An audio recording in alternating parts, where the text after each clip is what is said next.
Welcome to Pixton. Pixton is an interactive website that allows us to create comic strips with our students. If you opt in for additional paid versions, there are additional functionalities that we can go above and beyond what I'm going to show you today, but I am going to show you some of the free stuff. Before we get too far into our login process, I do want to point out this is available in Spanish and French as well, which is limited, but it does give some options for some of our multilingual learners or those of us that are working with world language teachers as partners. When you begin, you're going to sign up as educators. Since I've already done that, I'm going to go ahead and log in. Once you log in, you can verify with Clever, Google, or Microsoft. If you're having a student log in and join a class with the paid version, you're going to give them a class code and they're going to click here to put that into the system as well.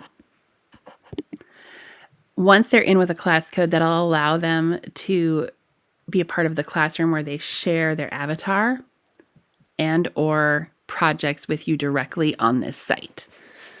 Speaking of avatars, that's actually the first place I would have my students start. When you go into avatar, you can have them create their avatar. Mine is already created, but you can go in and you can pick things like age, gender, body type, skin tone, hair color, etc. It is a very inclusive product in that with gender, you can even include non-binary. With skin tone, there's a variety of skin tones. With headwear, there are some pieces there that also show head coverings that are religious in nature, right? And so we have a very inclusive avatar maker. Once students have their avatar, again, if you're paying for the version, you will have that for a classroom photo, which is kind of cool to have all of your students' avatars in one class picture. Nice to print, nice to post on your Canvas page or on a Google Classroom as kind of a buy-in piece, but not necessary, of course. If you do use it as a building, I'll also point out you can have a staff photo with all of the staff avatars. Once students have their avatar, we're going to go to the power piece here, and that really is the comic maker. So we're going to create, and you're going to notice right away at the dashboard top, we went to My Comics. We're still in this frame. And we're going to have create comic, or we're going to have need an idea. If I'm just starting as a teacher, I might browse for ideas. I can search by specific content. So if I'm teaching Mesopotamia, I can type that. I also can use the menu on the left-hand side to select a grade band or an objective or a subject area, or I can just use the menu on the right. You'll notice there's both history and social studies. And for my purposes, I am going to focus as though I were a social studies teacher event. I'm going to see a plethora of story starters, things like reorder events, imagine you were in, imagine if this person was alive today. Different pieces that come together to form opportunities for students to think creatively. Some of these can be enhanced if you do things like ask them to explain cause and effect relationships to further it, especially if you're talking about just things like give chronological events of World War II or something along those lines, right? So really be thinking about ways to increase the rigor and the pedagogical approach to some of these. Sometimes you're going to really be looking for those pieces to enhance. Okay, so now that you've looked at a few of the prompts that we see for history, I want to go ahead and go back and I want to show you the social studies ones. And I want you to look right away and notice very similar prompts. And again, you're going to see the same frame of reference as far as searching tools, right? There's not a huge difference between these two. I think it's more about the fact that different schools frame classes as social studies, some frame them as history, and that's really what we're looking at here.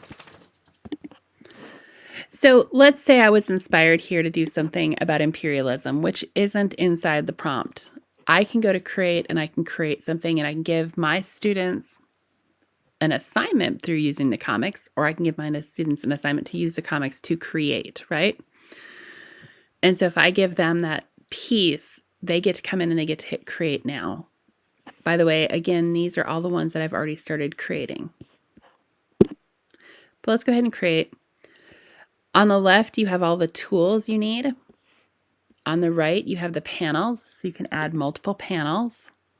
Okay. I'm going to go ahead and actually start on panel 2 on purpose here. Okay, if I have a background, and again, you have some other things you can add here, and I add a person, Do note that you can, of course, add tunes. You can add creatures. Creatures include animals and mythological beings as well. I can favorite. I can add people in. I can move them in the scene as I see fit. Okay. Once that person's in, I can edit them. If I decide I really don't like that outfit after all, I can change that outfit out. I can change the person's skin tone.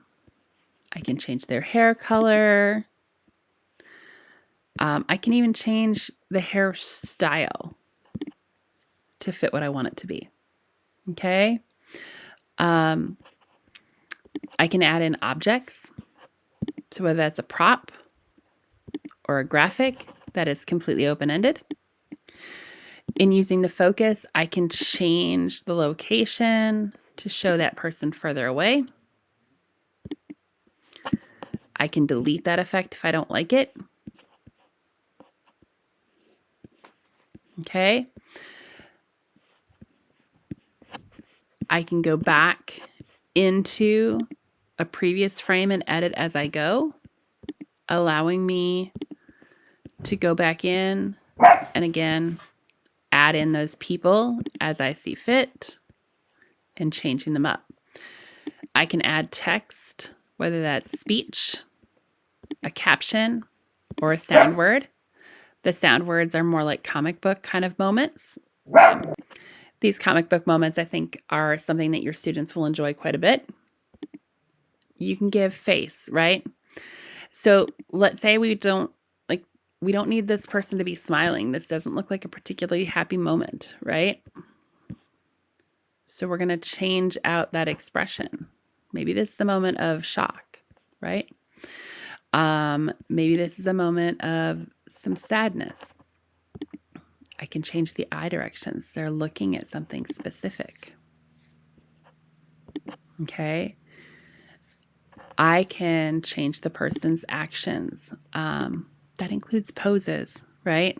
Which I think are really important pieces to add in here, like a thoughtfulness, right? When I add a new scene, it's going to give me the previous scene, right? What happens if, I didn't want that one? I can go ahead, I can remove it. Okay. I can go up and say, this is the one I wanted. I can duplicate it. Okay. I also can move those duplicated pieces around as I see fit, right? Move the panel. And I can switch the position to position 2. So again, I'm giving it viability in terms of reorganizing my thought on a regular basis so that I have things that I can do to change that up. It is important to give it a title and to save it. Once they're done with that piece, they can publish or edit. It allows them to continue to work later. Again, using the My Comics, you can come in and you can edit as you see fit as a user. Okay, so we've gone over that. Let's go ahead and go back to create. We've done all of this except the content pack. The content pack is a powerful tool for you as a teacher. If there's something specific you're teaching, you can go in and find a content pack that aligns with it, potentially. Okay. If I was going to be teaching the Cold War, I can click on the Cold War and I can come through and I can see here are some example comic panels. Here are some backgrounds that apply to the Cold War. Here are some characters or outfits that have already been made that fit. Background effects, objects, actions. There even is a suggested story starter that aligns with it briefly. So FDR, we think about, World War II. What would he have thought of things like the Cold War and how that played out after World War II, right? That's a really important piece for us to have access to as teachers when we're creating is this content pack where we have those starting points. Going into resources, you're also going to see one piece here, lesson ideas, that connects to the content packs. Again, lesson ideas, you can search. It's very user-friendly. One thing we didn't see over in the story starters was a government one. So we'll go ahead and go to civics. in lesson plans, if I click on anything, I'm going to see grade level, length, I'm going to see a description, and I'm going to see an activity or activities that I can use to piece together. Here you're also going to see a suggested content pack that goes with it. Again, giving those backgrounds, those characters, things like that. What I love about the lesson plans is it also has the differentiation piece that helps you really align it for the students and the student needs that you have.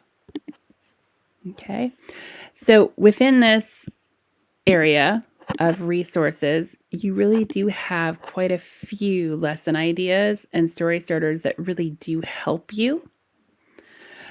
I am going to briefly talk about these 3 pop-outs, but they're pieces we're not going to spend much time on. Intro to Comics is kind of like what I'm doing today. It gives you an opportunity to look at how to make the comics with students.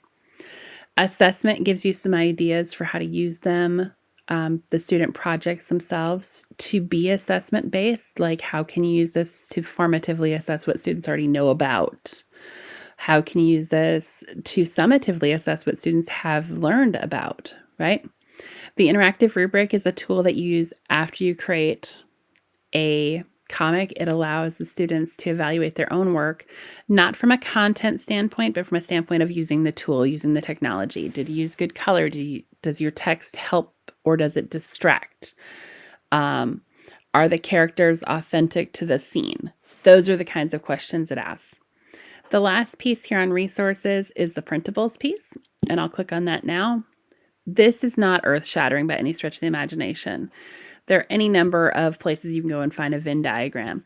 And I'm going to click on it just to show you there is nothing special about this Venn diagram, right? It just is a Venn diagram. Okay, but one thing I do like is down here at the bottom, which is more classroom management than social studies. You can create class expectations, voice levels, things like that using your avatar. Using your students' avatars, which again, it creates that buy-in because they're seeing that visual. Okay, so that is under resources and printables. Those last 3, again, My Classroom, that is a paid piece. My Comics shows me my creations, and my characters, I can create additional characters other than my avatar to use. Under the free version, you can only create 1 though. Okay, so speaking of creating, I hope this inspires you to use Pixton, and I hope it inspires you to get creating something unique with your content area, whether that is a cause and effect relationship map or an imagine if, using those high-level inference skills about how people would perceive their legacies. I think that's an important piece, and I think it's something that's worth exploring and worth bringing into your classroom this year. Good luck in creating and enjoy Pixton.